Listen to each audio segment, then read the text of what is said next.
moçada, bom ou não? Sejam bem-vindos ao Conexão TV. Eu sou a professora Jussarinha e nesta aula de História vamos falar sobre o Estado, ou seja, a administração de um território. Afinal de contas, vamos ter um pouquinho de noção de Estado. Hoje vamos conhecer e refletir um pouco sobre os primeiros contatos entre as culturas indígenas, europeias e africanas, lá na época da colonização.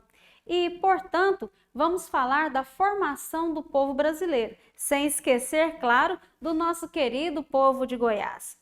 Pessoal, hoje as cidades modernas fazem parte de um país, mas nem sempre foi assim, viu? Durante a Antiguidade e a Idade Média, havia cidades independentes que não faziam parte de países ou de reinos. Elas ficaram conhecidas como cidades-estado. Cada cidade-estado governava a si própria e as áreas rurais próximas. Vejamos algumas, né, pessoal? Que não dá para ver todas. As cidades-estado surgiam nos primórdios da civilização ocidental, entre 5.000 e 2.500 a.C. Cerca de 12 cidades-estados surgiram na Mesopotâmia, atual Iraque. Depois de 2.300 a.C., essas cidades-estado perderam sua independência e foram forçadas a fazer parte do Império Acadiano.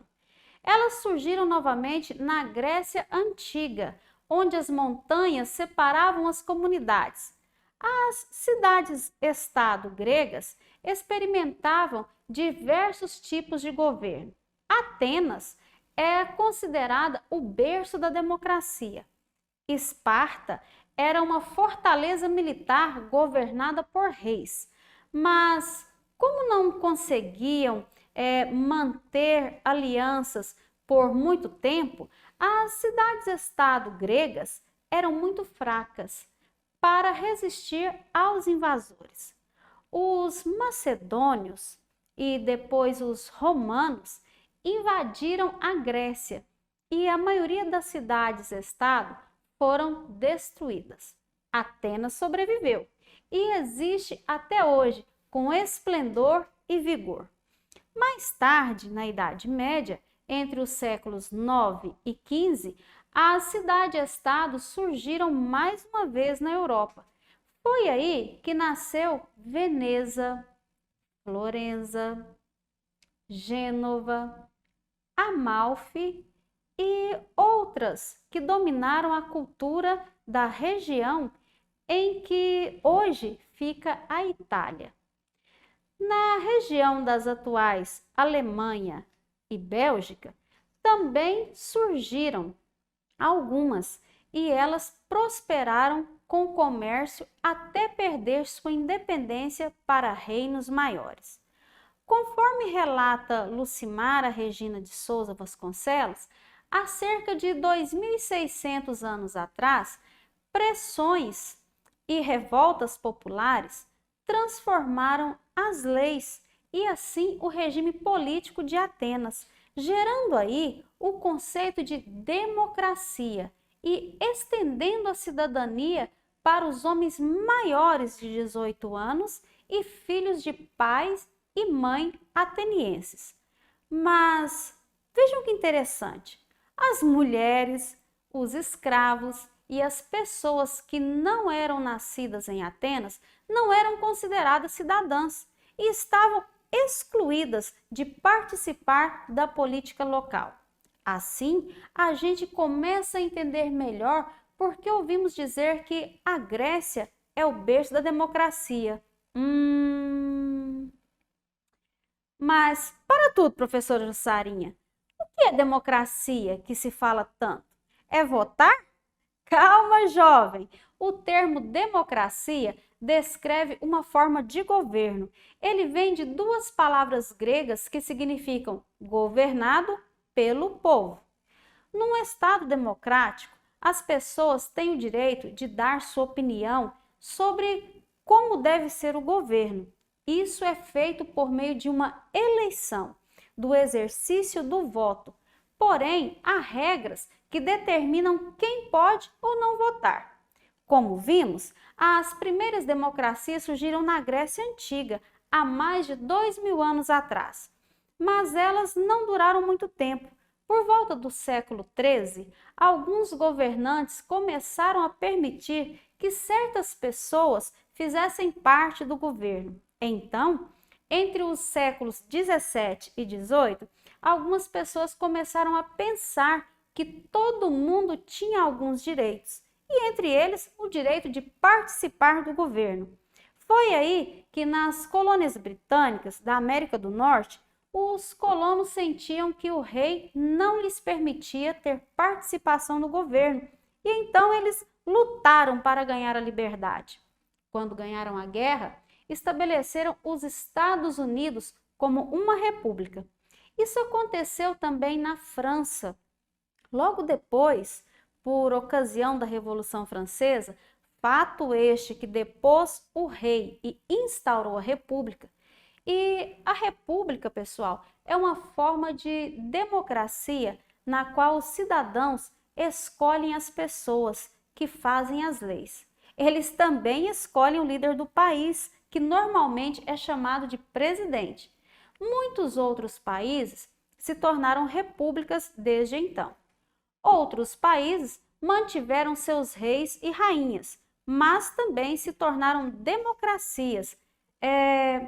E existem democracias que são chamadas de monarquias constitucionais. Nesses países, as pessoas escolhem seus representantes. O rei ou a rainha são chefes de Estado, mas, na verdade, eles têm pouquíssimo poder, já que no Brasil, a proclamação da República só aconteceu em 1889.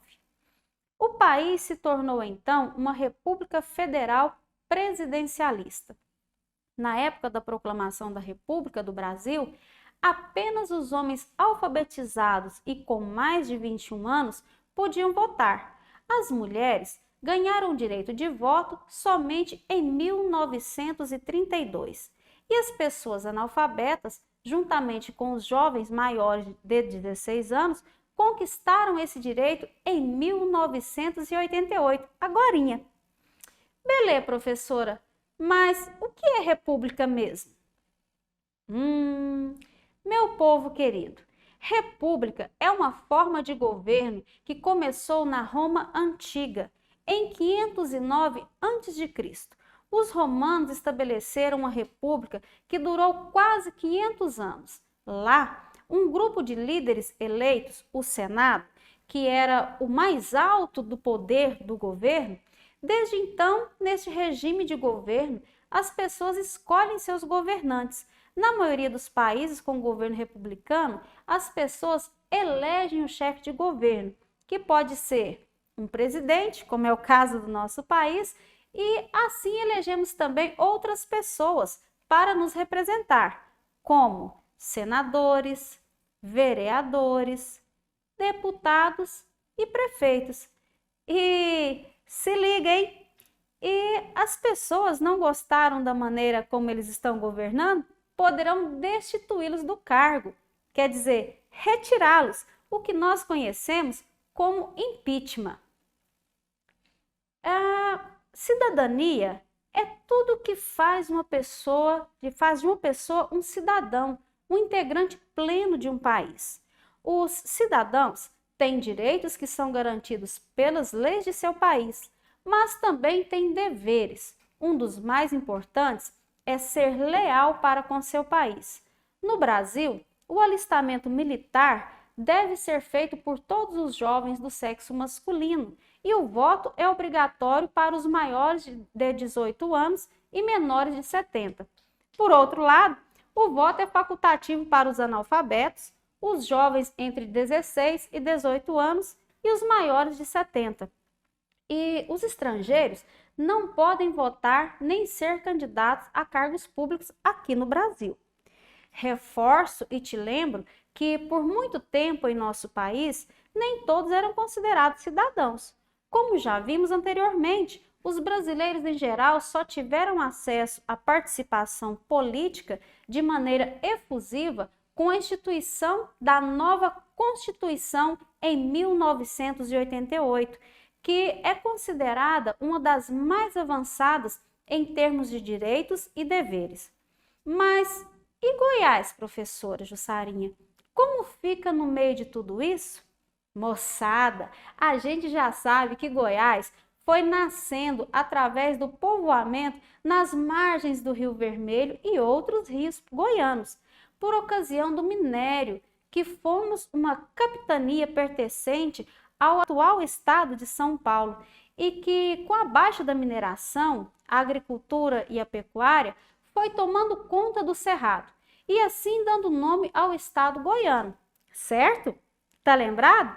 Eu nasci há 10.000 anos atrás. Opa, pessoal! Desculpa aí, hein? Empolguei um pouquinho. O que a gente ainda não falou é que as terras goianas já eram habitadas muito antes do próprio descobrimento do Brasil. As pinturas rupestres encontradas na Toca da Onça, por exemplo, ali na cidade goiana de Formosa, são registro dos seres humanos que viveram naquela região há mais de 10.000 anos atrás, gente, como relata Arraes sobre a história de Goiás. Segundo o autor, esses primeiros habitantes de Goiás não conheciam a escrita e, portanto, pertencem ao período da pré-história. E hoje, o que engrandece a economia do goiano, a agricultura e a pecuária, já eram praticadas por nossos ancestrais, que levavam uma vida nômade. O que é isso? Não tinham moradia fixa. Mas com a invenção da agricultura, passamos a ter lugares fixos de moradia e assim nos tornamos sedentários. Se liga aí, pessoal! Falamos um pouquinho hoje sobre a organização social e política do nosso país e ainda nos remetemos aos primórdios do povo goiano. Agora, realmente podemos compreender que Goiás é pop, é danado demais de bom da conta, não é não? Goiás é tudo, pessoal. Eu vou pedir para você que faça uma pesquisa sobre a pré-história brasileira. O que nossos ancestrais comiam, como viviam, se vestiam, se relacionavam? Anote suas referências. O que é isso, professora? Ou seja, anote a fonte, sua fonte de pesquisa, sites, livros, revistas que você pesquisou. Coloque tudo lá no seu caderno, ok, pessoal? Já está na hora de eu picar a mula, meu povo. Depois você corre lá no YouTube e acessa o link que está passando aqui, ó. Tá bem aqui na nossa tela para você assistir a aula de hoje novamente, ok? Beijos da professora Jussarinha para todos vocês. Tchauzinho, pessoal!